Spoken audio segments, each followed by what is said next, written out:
기독교의 가장 두드러진 특징은 이제 죄를 용서받고 지옥이 아닌 천국에 갈 수 있다라고 하는 것입니다. 원래 사람은 이제 아담 이후로 모두 죄 아래 놓여져 있기 때문에 그 죄 때문에 멸망, 죽을 수밖에 없는 그런 존재였었습니다. 그렇게 육적인 죽음 뒤에는 또 이제 지옥이라고 부르는 영원한 죽음이 기다리고 있습니다. 이런 우리를 살리시려고 하나님의 아들이신 예수님이 이 땅에 오셨고 또 우리의 죄를 대신해서 십자가에 죽어주셨습니다. 그러므로 모든 인생은 이제 하나님 앞에서 자기 자신의 죄를 내어놓고 예수님의 이름으로 죄 용서함을 받아야지 됩니다. 그런데 여기 한 가지 오해가 있습니다. 분명히 예수님은 우리의 모든 죄를 사하시는 것이 맞습니다. 그러나 예수를 믿은 후에는 하나님의 명령대로 살아야지만 하는 의무가 따라온다는 것입니다. 하나님의 말씀대로만 살아야지 되는 거예요. 특히나 우리가 다른 사람들에게 죄를 지었을 때 그런 경우에는 그 사람에게 먼저 사죄하고 그리고 용서를 받아야지 됩니다. 다른 사람들의 마음을 상하게 해놓고 이제 하나님 앞에 와서 하나님 제가 저 사람의 마음을 상하게 했어요. 용서해 주세요. 이 사람은 나를 용서해 주지 않는데 어찌 하나님께서 우리의 죄를 용서해 주기를 바라겠느냐는 거예요. 그렇게 그 사람에게 죄를 이제 구하고 사죄하고 용서를 받은 후에야 이제 하나님께 나와서 회개하면 하나님께서도 우리의 죄를 용서해 주신다는 것입니다. 그리고 늘 드리는 말씀이지만 우리가 우리에게 죄 지은 자를 용서해 준 것과 같이 우리의 죄를 용서해 주십시오 라고 주님 가르쳐 주신 기도할 때마다 항상 하잖아요. 이제 습관처럼 암송하는 걸로 그냥 끝나는 것이 아니고 예수님께서는 그렇게 말씀을 하셨어요. 너희는 이렇게 기도해라. 기도할 때 내가 저 사람의 죄를 용서해 준 것처럼 하나님이 이제 저의 죄를 용서해 달라고 기도하라고 시키시는 거예요. 그런데 사람에게 지은 죄는 사람에게 먼저 용서를 받아야지 된다라고 하는 이 중요한 진리를 잊어버리고 그냥 우리가 죄는 세상의 사람들에게 오만 죄를 다 짓고 살면서 하나님께만 나와가지고 용서를 구하면 되는 줄로 오해하고 있는 것이 오늘날 우리의 기독교, 특히 한국교회의 정말 현실입니다. 그러한 우리들의 모습을 보면서 예수를 믿지 않는 불신자들이 교회 다니는 사람들을 조롱하는 거예요. 예수쟁이들은 좋겠다. 그저 일주일 내내 무슨 못된 짓을 했더라도 교회 가가지고 회개하고 그리고 또 나와서 죄를 지으면 되니까. 왜? 하나님의 용서는 무한반복이니까 이렇게 조롱을 하는 거예요. 그러나 그렇지 않습니다. 우리가 하나님 앞에 하나님의 말씀을 어기는 죄를 지었다면 반드시 회개해야 되겠지만 사람에게 죄를 지으면 사람에게 먼저 가서 회개하고 하나님께 나와서 회개해야지 된다는 거예요. 그래서 우리 기독교는 책임지는 기독교가 되어야 할 것입니다. 그런 면에서 오늘 말씀의 주제는 이제 우리가 다른 사람들에게 죄를 지었을 때 먼저 가서 사과하고 용서를 받고 난 이후에 와서 하나님을 예배하라는 의미이지만 책임을 지고 그런 면에 있어서 책임을 지고 하나님 앞에 예배를 드리라는 것입니다. 이런 교훈을 담고 있는 말씀이 오늘 우리가 읽었던 말씀 중에 속건제의 법칙입니다. 속건제. 이 속건제라고 하는 것은 사람들에게 잘못한 것은 그 사람에게 용서를 받은 후에 제물을 드리라는 거예요. 예배하라는 거예요. 이것이 바로 속건제가 우리에게 주고 있는 교훈입니다. 속건제는 구약성경 레위기 5장에 나오고 있는 말씀인데 어떤 성도는 신약의 성도가 왜 이미 다 폐해서 없어진 구약 레위기의 제사법을 지켜야지 되느냐 라고 말할지도 모릅니다. 그러나 율법이 없어진 게 아니잖아요. 예수님께서 그 율법을 완성하신 것이지 율법을 없애버린 게 아니에요. 근데 우리가 착각을 하는 거예요. 그래서 구약의 율법대로 살 필요가 없다는 거예요. 우리가 율법을 지켜서 구원을 못 받기 때문에 예수님이 필요한 거예요. 율법이 없어졌다면 세계명도 우리에게 무슨 소용이 있겠어요? 구약 성경에 대해서 누가 예수님께 나와서 묻잖아요. 제일 되는 율법이 뭡니까? 첫째는 이것이니 주 너의 하나님을 사랑하라. 둘째는 내 이웃을 내 몸과 같이 사랑하라. 그것이 강령이라는 거예요. 그 예수님께서는 구약의 말씀, 율법의 기준에서 제자들을 또 가르치고 계시잖아요. 그 말씀의 정신에서 어긋나는 것들에 대해서는 책망을 하시고 바르게 살라고 가르치고 계시는 거예요. 그래서 사람에게 죄를 짓고서도 용서를 구하지 않은 사람이 하나님께 제사를 지내는 것은 제사를 드리는 것은 옳지 않다는 겁니다. 마태복음 5장 같이 보실게요. 시작. 그러므로 예물을 제단에 드리려다가 거기서 내 형제에게 원망할 만한 일이 있는 것이 생각나거든 예물을 제단 앞에 두고 먼저 가서 형제와 화목하고 그 후에 와서 예물을 드리라. 아멘. 이제 흔히 우리가 산상수훈이라고 이야기합니다. 이제 언덕에서 많은 사람들을 이제 가르쳤다고 해서 산상수훈, 산상설교라고 이렇게 하는데 이 산상수훈에서 예수님께서 말씀하신 이 말씀은 바로 레위기 제사법에서 알려주고 있는 속건제의 법칙입니다. 속건제는 히브리어로 아셈이라고 읽습니다. 저 파란 글씨가 모음은 떨어져 있지만 자음만 붙어 있어요. 아셈이라고 읽습니다. 거기에 이제 모음이 어떻게 붙느냐에 따라서 이제 발음도 달라질 수는 있는데 이 아셈이라고 하는데 레위기 5장 14절부터 6장 7절에 잘 나타나 있습니다. 속죄제는 죄를 이제 속하는 제사인데 속건제는 무엇이냐? 속건제와 속죄제가 다른 점은 근본적으로 이제 반드시 보상해 주어야지만 되는 죄와 관련이 있다는 것입니다. 속건제라는 것이. 그래서 옆집의 소를 우리 소가 들이받아서 죽게 했어요. 그걸 보상을 해줘야 되는 거예요. 내가 누군가를 좀 손해를 입혔어요. 그럼 보상을 해주어야지 되는 거예요. 그래서 속죄제는 하나님의 율법을 어김으로 인해서 하나님께 회개하고 용서를 구하면 되는 그런 죄에 해당이 됩니다.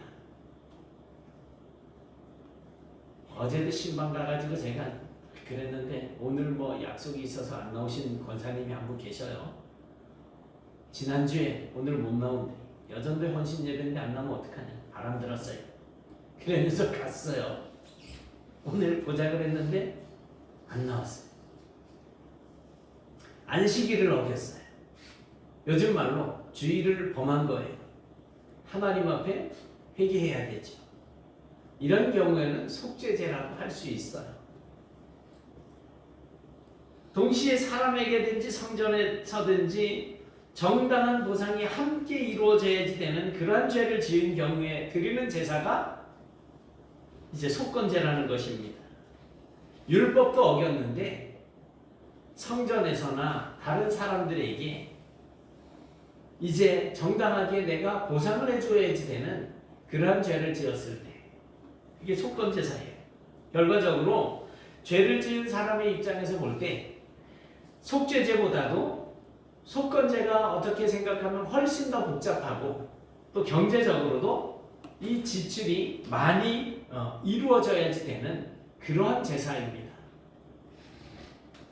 하지만 속건제의 법칙에서 중요한 것은 경제적인 지출보다도 더 중요한 건 뭐냐 하면 사람에게 용서받지 못한 것은 하나님께도 용서받지 못한다는 것입니다.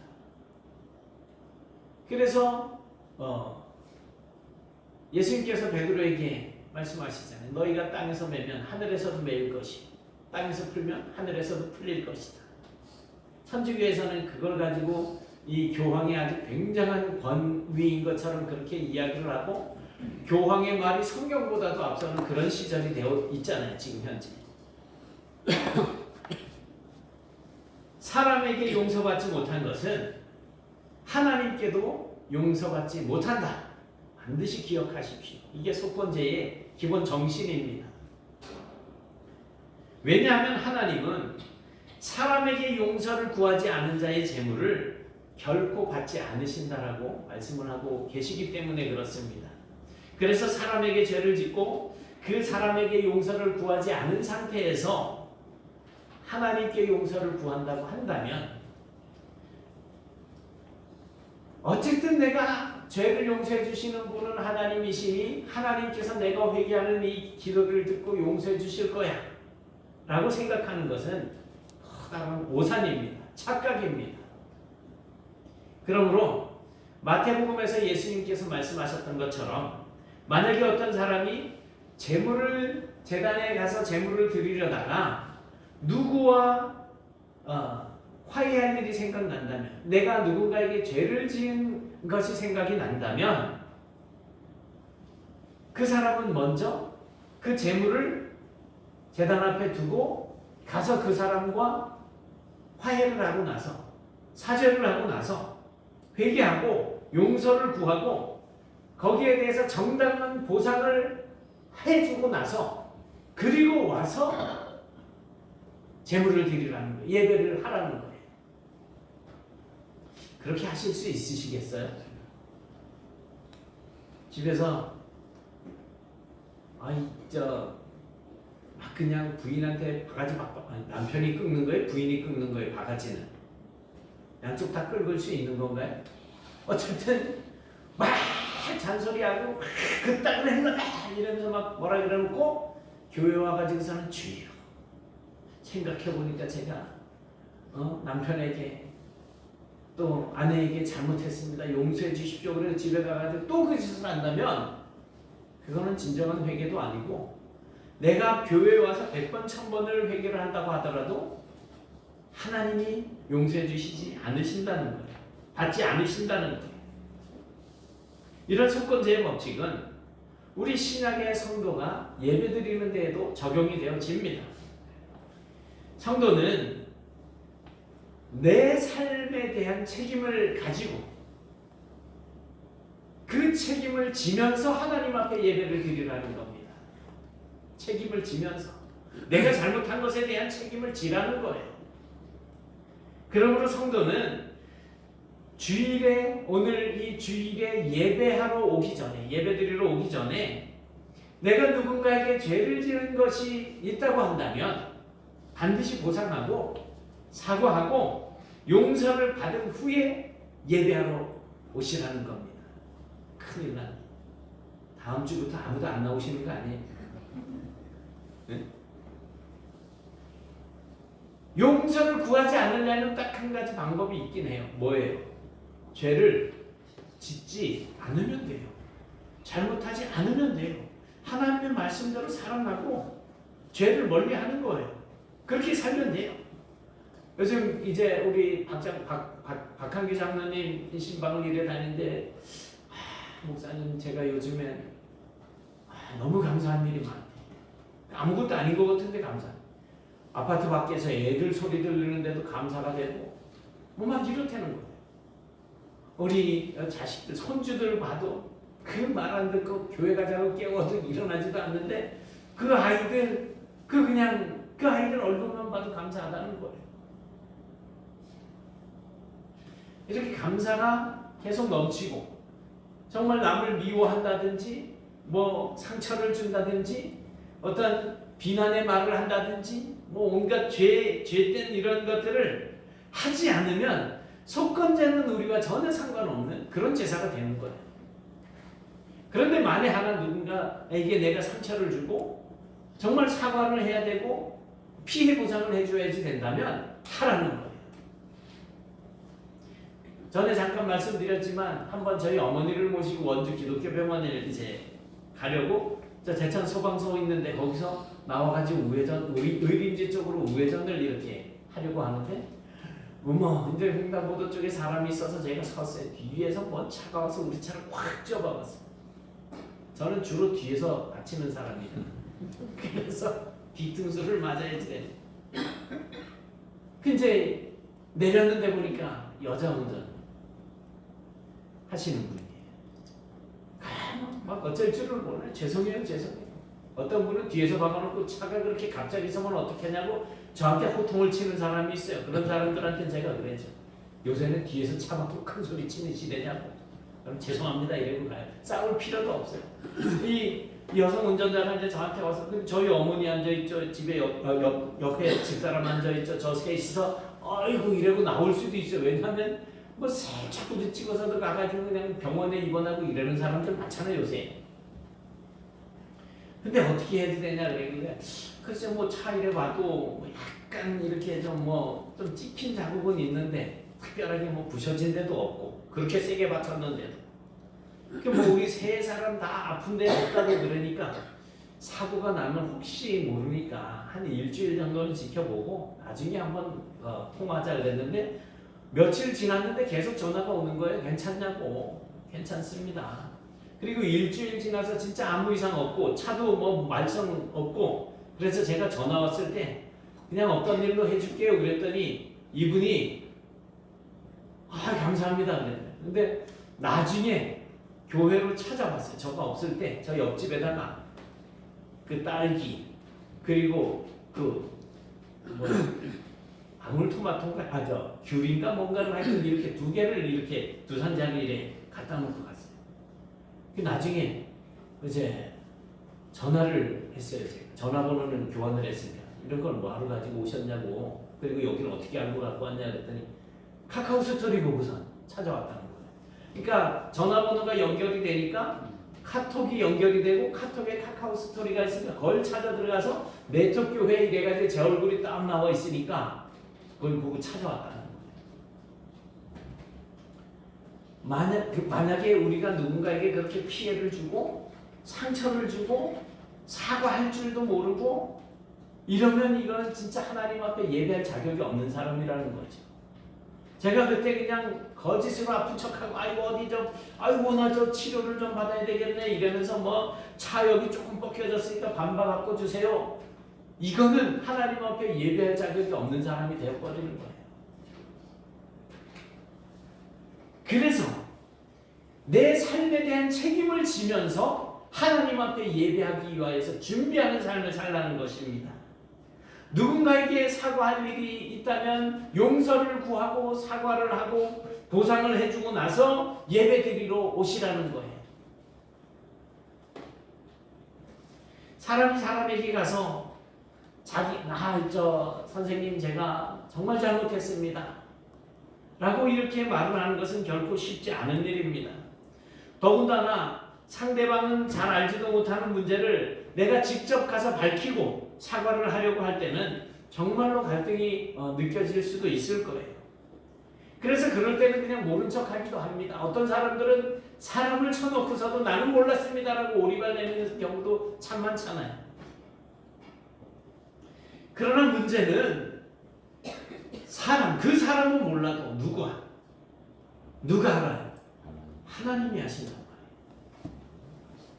그러므로 하나님께서 여러분의 예배를 받아주시기를 원한다고 하신다면 가인과 아벨의 제사처럼 둘이 예배를 드렸을 제물을 드렸을 때 아벨의 제물은 받고 가인의 제물은 받지 않았잖아요. 얼마나 기분이 나빴는지 안색이 변했다 그랬어요. 그리고 나중에는 그 결과로 자기 동생을 쳐 죽였어요. 그래서 우리가 하나님께서 내 예배를 받아주기를 원한다고 한다면 그 누군가를 찾아가서 반드시 사과하시라는 거예요. 이전에 내가 가지고 있었던 잘못된 것들을 내가 그게 잘못이었는지 잘 몰랐다고 할지라도 지금이라도 그것이 잘못이라고 안다면 사과하시라는 거예요. 목사님, 제가 이런 죄를 졌네요. 목사님께, 장로님께 이런 죄를 졌네요. 권사님께 이런 죄를 졌네요. 집사님께 이런 죄를 졌네요. 죄송해요. 용서해 주세요. 제가 금전적으로 들어가는 것 있으면 보상해 드릴게요. 이렇게 하고 용서를 받은 이후에 와서 예배를 드리라는 겁니다. 속건제의 법칙은 그냥 가서 미안하다라고 말만 하라는 것이 아니에요. 또는 그에게 피해 준 것만 딱 갚아주라고 하는 것도 아닙니다. 속건제의 법칙은 그에게 피해를 입힌 것이 있다면 그것이 100만 원짜리라고 한다면 5분의 1을 더해서 갚아주라는 거예요. 그래서 100만 원의 피해를 줬으면 120만 원을 해주라는 거예요. 120%. 금액이 적을 때는 부담이 적겠지요. 뭐 5만 원짜리면 거기다가 만 원만 더 보태줘서 6만 원만 주면 되지만 그 금액이 크다면 굉장한 부담이 되겠지만 그러나 하나님의 명령은 반드시 피해 금액의 5분의 1을 더하라는 거예요. 배상하라는 거예요.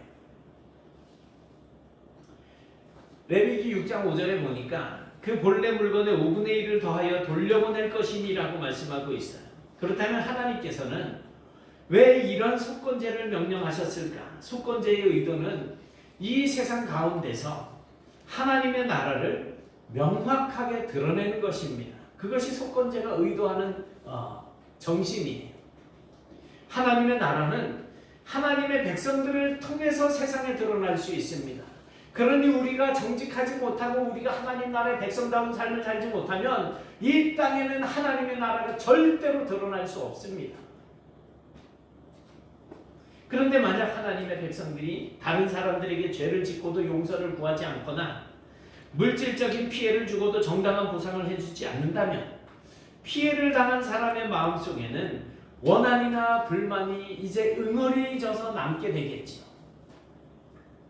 그래서 자기에게 피해를 주고도 보상을 하지 않는 그 사람을 욕하고 또 그 사람이 믿는다고 하는 하나님을 원망하게 될 것이며 그런 사람들에게 있어서 하나님의 나라는 나쁜 나라로 인식이 되어질 거라는 것입니다. 나는 그런 데가 천국이라고 하면 난 차라리 지옥 가겠다. 이런 말 하는 사람들이 꽤 많습니다. 그래서 하나님의 나라가 사람들에게 올바르게 드러나게 하려면 우리가 먼저 사람들에게 찾아가서 잘못을 밝히고 사죄하고 용서를 구하고 배상해 주는 것이 옳습니다. 그렇지 않으면 하나님의 나라가 사람들에게 올바르게 드러날 수가 없습니다. 그러므로 하나님의 나라를 드러내는 예배자는 나의 죄에 대해서도 더하거나 빼는 것이 없이 그대로 인정할 줄 알아야지 됩니다. 내가 이 죄 지은 것을 저거 누가 알면 목사님이 알면 이건 내 참 창피할 텐데 그게 아니에요. 그걸 밝히지 못하는 게 창피한 일이에요. 상대방에게 피해를 입힌 것에 대해서는 내가 부담이 되더라도 반드시 보상을 해야만 합니다. 그런데 하나님께서는 피해 금액의 120%, 5분의 1을 더하라 그랬잖아요. 결과적으로 속건제의 가장 궁극적인 의도는 세상 사람들에게 하나님의 나라를 보여주는 데 있습니다. 이 세상을 살아가는 하나님의 백성들은 불안당들이 아니라는 것을 불안당. 땀을 흘리지 않는 사람들을 불안당이라 그러잖아요. 일하지 않고 그냥 거저 먹고 살려고 하는 사람들. 백수. 그냥 백수가 아니라 아예 일 자체를 안 하고 그저 누가 자기 입에다 떡 넣어주기만 바라는 그런 사람. 우리가 이 땅에 살아가는 동안에는 우리가 불안당이 아니라고 하는 것을 우리의 삶으로 나타내야지 된다는 것입니다. 그래서 하나님 역시 불안당 같은 그런 하나님이 아니시라는 것을 세상에 보여주라는 것입니다. 뭐 최근에 JMS 그 정모 씨는 자기가 하나님이래. 그래 놓고 여성들을 성적으로 그냥 뭐 그렇게 추행을 하고 뭐 이런 일을 하잖아요. 자기가 하나님이래요. 그래서 세상 사람들은 그 사람을 보고 얼마나 욕을 합니까? 근데 우리가 믿는 예수님, 우리가 섬기는 그 하나님을 우리가 잘못된 삶을 가지고 욕을 이렇게 듣게 할 수는 없잖아요. 속건제의 법칙은 예배자의 삶에 그대로 적용이 되어져야지 됩니다. 하나님을 예배하는 사람들은 불안당이 아니기 때문에 그렇습니다. 그러므로 다른 사람들에게 죄를 짓고도 멀쩡하게 예배당에 나와가지고 예배하면서 하나님 앞에 회개만 하면 될 것과 같이 그렇게 생각하시면 안 됩니다. 사람에게 죄를 지었다면 그에게 가서 먼저 잘못을 빌고 용서를 구해야지 됩니다. 그리고 물질적인 피해를 입혔다면 보상까지도 감수해야지 됩니다. 왜냐하면 그런 우리의 삶을 통해서 궁극적으로 하나님의 나라가 올바른 가치를 가진 나라라고 하는 사실을 세상에 드러낼 수 있기 때문에 그렇습니다. 유대문헌 미시나 아봇이라고 하는 문헌에 보면 이런 말이 있습니다. 이 밑에 있는 작은 까만 글씨 같이 보실까요? 시작. 사람을 기쁘게 할 줄 아는 사람이 하나님을 기쁘게 할 줄 안다. 사람을 기쁘게 할 줄 아는 사람이 하나님을 기쁘게 할 줄 안다는 거예요. 그러면 사람을 짜증나게 하고 사람을 기분 나쁘게 하는 사람은 하나님을 짜증나게 하고 하나님을 기분 나쁘게 하는 사람이라는 사실도 우리가 생각을 해볼 수가 있겠죠. 이것이 바로 하나님께서 속건제를 통해서 말씀해주고 계시는 교훈입니다. 어느 목사님이 주차를 하다가 그 울타리로 이게 쳐놓은 펜스를 찌그러뜨렸어요. 너무 심하게 후진을 했는지 펜스가 이제 찌그러졌어요.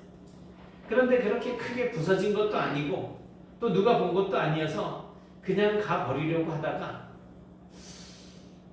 기도가 안 되고 하나님 앞에 예배를 못 드릴 것 같아서 주인을 찾아가서 사실대로 말씀을 드립니다. 그런데 펜스를 수리하는 업자가 기본적인 그 수리하는 비용보다 훨씬 더 많은 액수를 불러버렸어요.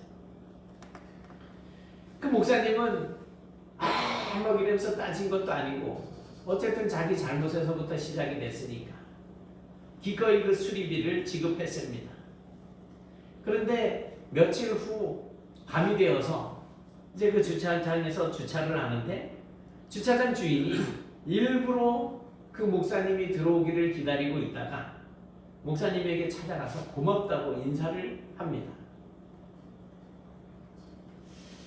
이 목사님은 그분을 전도하기 위해서 정말 좋은 친분을 맺고 있다고 해요. 사실 목사님은 마땅히 당연히 해야 할 일을 한 것이지만 오히려 자기의 정직함 때문에 그리고 가서 사과한 것 때문에 한 영혼을 구원할 수 있는 좋은 기회를 얻게 되었다라고 그렇게 생각을 하고 있더라고요.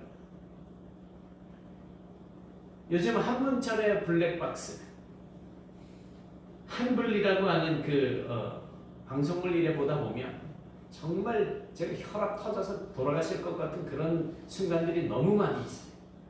거기 나오는 패널들 그 연예인들 막 그냥 아우 막 이러면서 삐 소리가 나요. 그때는 막 욕을 하는 거예요.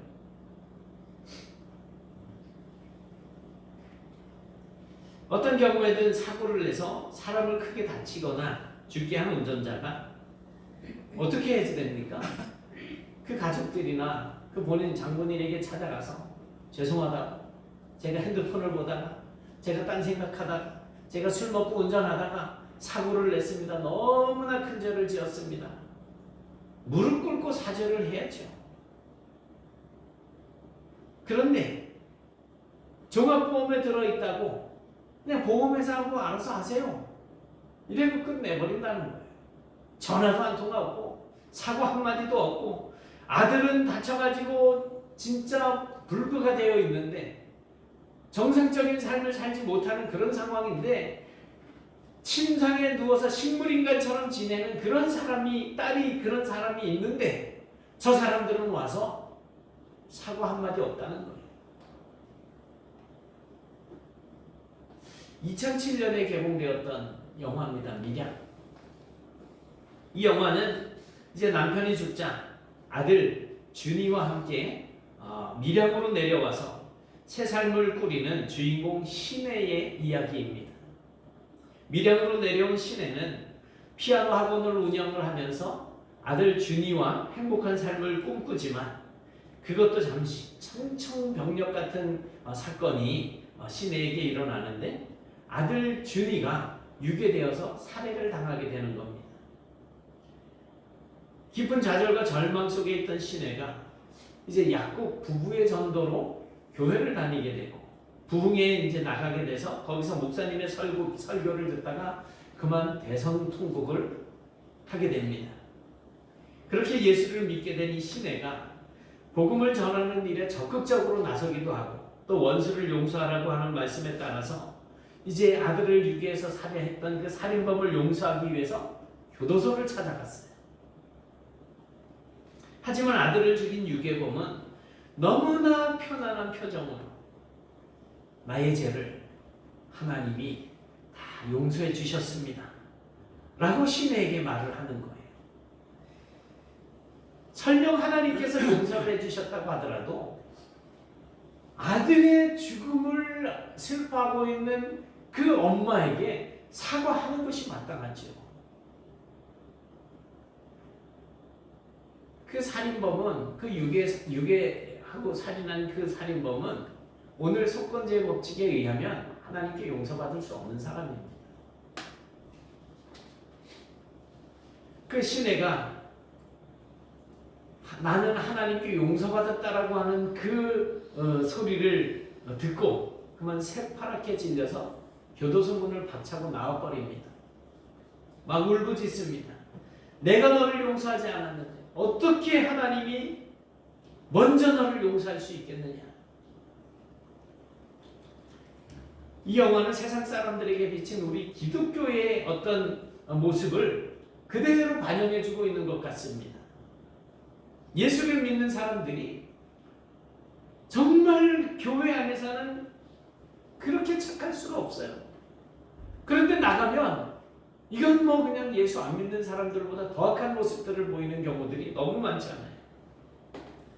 기독교가 사람들에게 피해를 주고도 사람에게는 용서를 구하지도 않고 하나님께만 용서를 구하는 이상한 집단으로 세상 사람들에게 그렇게 비춰지고 있었다는 거예요.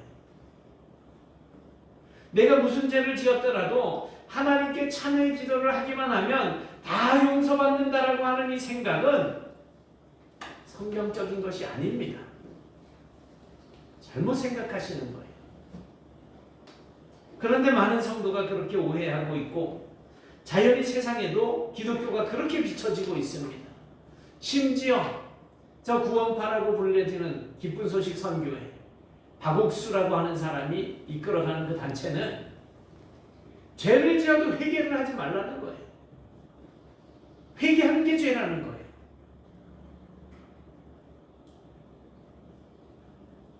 그렇지 않습니다. 하나님의 나라는 결코 이런 나라가 아닙니다. 또한 하나님께서도 백성들이 그렇게 살아가는 것을 원치 않으십니다. 하나님의 나라의 백성이란 근본적으로 하나님의 성품을 본받아서 아름답고 멋지게 사는 사람들이기 때문에 주변 사람들과의 관계에 있어서도 하나님의 성품이 드러나야지 되는 거예요. 우리가 하나님의 모양과 하나님의 형상을 따라서 지음을 받았다 그랬잖아요. 그런데 하나님은 영이시니 우리와 같은 모양이 없으신 분이시잖아요. 그럼 우리가 하나님의 형상과 하나님의 모양을 따라 지음을 받았다는 건 뭐예요? 하나님의 성품을 닮았다는 거예요. 하나님의 속성을 닮았다는 거예요. 하나님은 사랑이십니다. 그럼 우리가 하나님의 자녀라고 한다면 사랑이어야지 되는 거예요. 하나님은 긍휼을 베푸시는 분이십니다. 우리가 하나님의 자녀라고 한다면 긍휼을 베푸는 삶을 살아야지 되는 거예요. 죄를 멀리 해야죠. 거룩해야죠.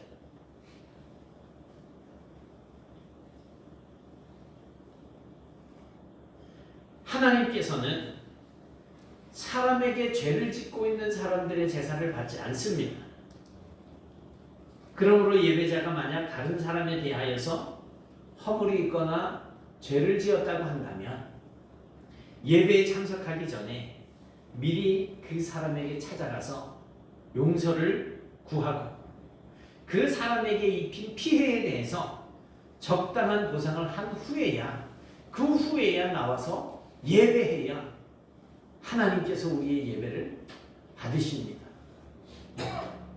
그렇게 하는 것이 옳습니다. 그래서 이제 우리도 하나님께 합당한 예배를 드리기 위해서 드릴 수 있도록 이렇게 제안합니다. 매 주일마다 예배를 앞두고 금요일에는 내가 혹시 다른 사람에게 잘못한 것이 없는가 반성을 해보시기 바랍니다. 만약 다른 사람에게 잘못한 것이나 죄를 지은 것이 생각이 났다면 토요일에는 그 사람에게 찾아가서 내가 당신에게 이런 죄를 지었습니다. 잘못한 것이 있습니다. 라고 고백을 하시고 마음적으로든 물질적으로든 적당하게 배상을 한 후에 용서를 구하시기 바랍니다. 그리고 주일 예배에 참석해서 하나님, 내가 이런 죄를 이제 짓고 화해했습니다. 이제 제 죄를 용서해 주십시오. 또 하나님, 누가 저에게 와서 이런 일에 대해서 화해를 해서 제가 용서를 해주었습니다. 이제 하나님 말씀대로 약속대로 저를 용서해 주십시오. 라고 용서를 구하시기 바랍니다. 그리고 주일 예배에 참석해서 하나님께 그렇게 용서를 구하게 되면 비로소 하나님께서는 우리의 예배를 기쁘게 받으실 것입니다. 오늘 저와 여러분이 자기의 삶의 모든 부분에 있어서 책임을 지는 예배자가 되심으로 이제 하나님과 가까워지고 또 이 세상에서 아름다운 하나님의 나라를 많은 사람들에게 드러내는 그런 복된 삶을 살아가는 성도들이 되실 수 있기를 주님의 이름으로 축원합니다.